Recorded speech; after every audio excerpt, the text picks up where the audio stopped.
రాష్ట్రంలో రాక్షస పాలన అంతమొందిందని అమలాపురం నియోజకవర్గం నుంచి ఎమ్మెల్యేగా గెలుపొందిన బత్తుల ఆనందరావు అన్నారు. 35,000 మెజారిటీతో తనను గెలిపించిన ప్రజలకు కృతజ్ఞతలు తెలిపారు.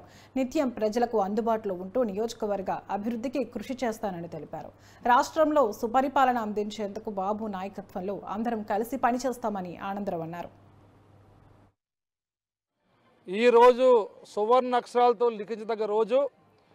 ఎందుకంటే ఒక చెత్త పరిపాలనని దించడానికి, జగన్మోహన్ రెడ్డి లాంటి అబద్ధాలు కోరిని దించడానికి రాష్ట్ర ప్రజలు ఎంత సైలెంట్గా ఈరోజు తీర్పు ఇచ్చారో మీ అందరికీ అర్థమైంది. కని విని ఎరగని రీతిలో రాష్ట్రంలో భారీ మెజారిటీలు వచ్చాయంటే కారణం ఇది ప్రజా విజయం, ప్రజల విజయం.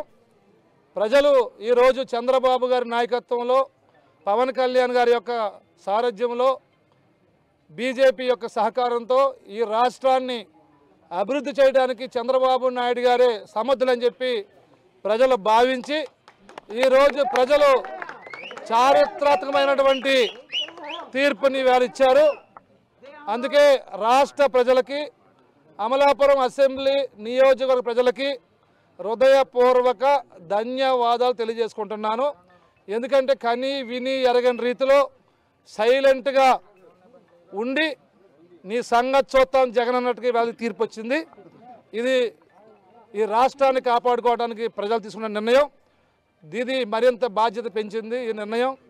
అందుకని భవిష్యత్తులో తెలుగుదేశం, జనసేన, బీజేపీ కూటమి ప్రభుత్వం ప్రజలకు చేరువవటానికి, ప్రజలను మెప్పించడానికి, ప్రజలను ఒప్పించడానికి